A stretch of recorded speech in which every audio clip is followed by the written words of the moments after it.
अनुदारवाद का युग, वियना कांग्रेस। उसके हमने 2 वीडियो जो है वो बना चुके हैं, जिसमें पहला जो वीडियो जो था उसमें हमने उसकी पृष्ठभूमि और नेपोलियन के पतन के बाद यूरोप में क्या क्या समस्याएं उत्पन्न हुई थी जिसके बारे में अध्ययन किया था। फिर बाद में दूसरे में वीडियो में हमने वियना कांग्रेस और वियना कांग्रेस के प्रतिनिधि प्रमुख जो थे, जैसे मेटरनिक है, जार अलेक्जेंडर है, कैसलर है, तेलर है, उनकी क्या भूमिका रही थी वियना कांग्रेस में, इसके बारे में हमने अध्ययन किया था। अब आज का जो हमारा तीसरा वीडियो, उसमें हम कांग्रेस की प्रमुख समस्याएं जो उसके बारे में अध्ययन करते हैं, जिसमें पहली बात आती है कि फ्रांस की क्रांति एवं नेपोलियन के युद्धों के फलस्वरूप यूरोप का राजनीतिक मानचित्र जो था वो पूरी तरह से अस्त-व्यस्त हो चुका था और अनेक छोटे बड़े राज्य जो उनका अस्तित्व जो था वो भी समाप्त हो गया और उन्हें फ्रांस के अधीन कर दिया गया था। और ऑस्ट्रेलिया के युद्ध के बाद ब्रिटेन के प्रधानमंत्री पिट ने कहा था कि यूरोप के मानचित्र को बंद कर दो, अगले 10 वर्ष तक इसकी आवश्यकता नहीं पड़ेगी। और अब वियना कांग्रेस के साथ समस्या ये थी कि इन पुराने राज्यों और नए राजवंशों की फिर से स्थापना किस प्रकार से की जाए और उनका स्वरूप क्या होगा। इसके अलावा दूसरी बात थी कि पेरिस की पहली संधि द्वारा फ्रांस की सीमाओं एवं बूर्बो वंश की फिर से स्थापना की जा चुकी थी, किंतु फ्रांस के संबंध में एक सही व्यवस्था करना जरूरी था जिससे कि भविष्य में यूरोप की शांति कभी भी भंग ना हो। तीसरी बात थी कि यूरोप में क्रांति की भावना जो है अभी भी जोरों पर थी और यद्यपि फ्रांस की क्रांति समाप्त हो चुकी थी, फिर भी समानता, स्वतंत्रता और राष्ट्रीयता के सिद्धांत लगभग सारे यूरोप में फैल चुके थे।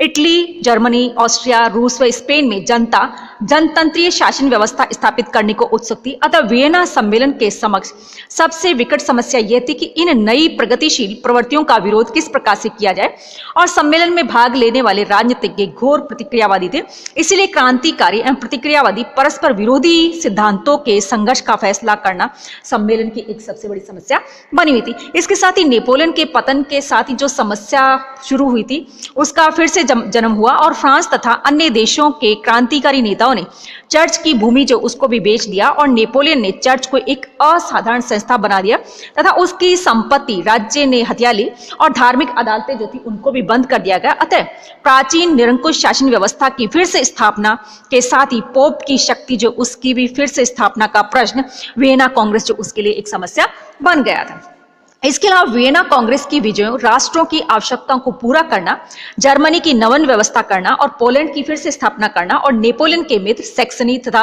हॉलैंड, बेल्जियम और फिनलैंड के भाग्य का निर्णय करना और इटली की नई व्यवस्था करना, डेनमार्क को मित्र राष्ट्रों के विरोध का दंड देना तथा स्वीडन को उसकी सहायता का पुरस्कार देना भी वियना सम्मेलन के सामने एक सबसे बड़ी चुनौती जो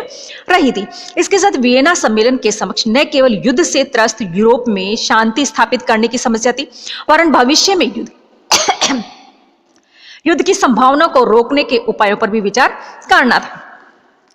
अगली बात आती है कांग्रेस की कार्यप्रणाली क्या रही थी कि वियना सम्मेलन की कोई भी निश्चित कार्यप्रणाली नहीं थी, न तो कोई प्रस्ताव प्रस्तुत किए गए थे और न ही कोई मतदान की व्यवस्था की गई थी। बड़ी बड़ी दावतें खाते हुए, नाच घरों में नृत्य देखते हुए, मधुर संगीत लहरी का रस स्वादन करते हुए राज्यों की सीमाओं को घटाने और बढ़ाने जो उनके प्रश्न जो उनके ऊपर विचार करके निर्णय ले लिया जाता था। और कोई ना राजनीति के हंसी मजाक में कोई बात कहता, यदि वह दूसरों को पसंद आ जाती तो स्वीकार कर ली जाती और ऐसे निर्णय करते समय जनता की इच्छा या अनिच्छा जो उसकी तरफ कोई भी ध्यान नहीं दिया जाता था। और प्रारंभ में 4 बड़े राज्य जैसे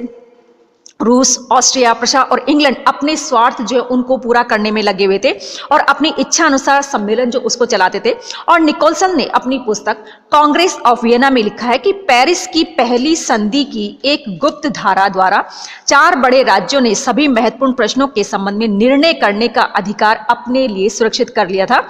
और जिसकी अन्य छोटे राज्यों को जानकारी भी नहीं थी, किंतु तेलरा ने छोटे राज्यों की ओर से 4 बड़े राज्यों के निर्णय लेने के अधिकार जो उसको चुनौती दी। फलतः बड़े राज्यों को 8 राज्यों की समिति बनाने के लिए बाध्य होना पड़ा और इस समिति में रूस, ऑस्ट्रिया, प्रशा, ब्रिटेन, फ्रांस, स्पेन, पुर्तगाल और स्वीडन जो उसके प्रतिनिधि शामिल थे। इसके अलावा विशेष समस्याएं जो उनके ऊपर विचार करने के लिए 10 उप समितियां बनाई गई थी, किंतु कई विषयों में इन उप समितियों की अवहेलना कर दी जाती थी। तब बड़े राज्य अपनी इच्छा के अनुसार कांग्रेस की अनुमति के बिना ही महत्वपूर्ण निर्णय कर लेते थे। वस्तुतः बड़े राज्य अधिक से अधिक लूट का माल खुद हड़पना चाहते थे और जटिल कूटनीतिक कुचक्रों का जाल बिछ गया था और नैतिकता के सिद्धांत ताक पर रख दिए गए थे और विचारों के आदान प्रदान जो उसका कोई महत्व नहीं था। बड़े राज्यों की साम्राज्य लिप्सा के कारण ऐसे तीव्र मतभेद उत्पन्न हो गए थे और कांग्रेस के भंग होने की स्थिति उत्पन्न हो गई और मार्च 1815 में नेपोलियन की एल्बा से वापसी तथा 18 जून को वाटरलू में उसकी अंतिम पराजय तक सम्मेलन के कार्य में व्यवधान उत्पन्न हो गया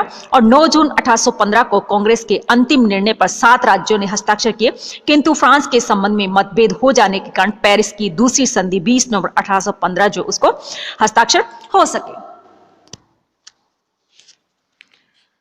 अगली बात आती कांग्रेस के आधारभूत सिद्धांत कि सम्मेलन की कोई निश्चित कार्यान्विति न होने के कारण सभी राष्ट्र अपने अपने स्वार्थों की सिद्धि में लग गए और ऐसे वातावरण में किसी निश्चित निर्णय पर पहुंचना असंभव नहीं तो कठिन अवश्य था और ऐसा पता चलता है कि सम्मेलन असफल हो जाएगा। अतः सभी राज्यों ने अपने स्वार्थों को नियंत्रित करते हुए सम्मेलन में विचारणीय मौलिक सिद्धांतों की एकता स्वीकार की। फलस्वरूप वियना सम्मेलन में 3 मार्गदर्शक सिद्धांत स्वीकार किए गए जो कि इस प्रकार से है कि जैसे वैधता का सिद्धांत कि यह टेलरा द्वारा प्रतिपादित मेटरनिक द्वारा समर्थित सिद्धांत था और कांग्रेस के सभी सदस्य यूरोप में यथास्थिति बनाए रखना चाहते थे। अतः वैधता का सिद्धांत स्वीकार किया गया और इसका अर्थ यह था कि जो शासक नेपोलियन के द्वारा गद्दीच्युत कर दिए गए थे उन्हें वैधता अथवा न्याय के आधार पर उनके राज्य एवं अधिकार वापस मिलने चाहिए और इसी सिद्धांत के आधार पर फ्रांस के शासक लुई 18वें को मान्यता प्राप्त हुई तथा स्पेन,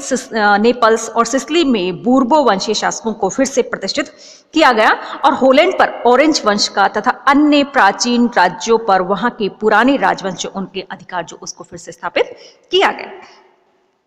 दूसरा था शक्ति संतुलन का सिद्धांत कि यह सिद्धांत ब्रिटेन के विदेश मंत्री कैसलरे की नीति का मुख्य अंग था और इसके मूल में यह धारणा थी कि यूरोप की प्रादेशिक व्यवस्था इस प्रकार की जाए कि यूरोप का कोई भी राष्ट्र इतना शक्तिशाली न हो जाए कि वह दूसरे राज्यों के लिए खतरा बन जाए और शक्ति संतुलन के सिद्धांत में सुरक्षा की भावना निहित थी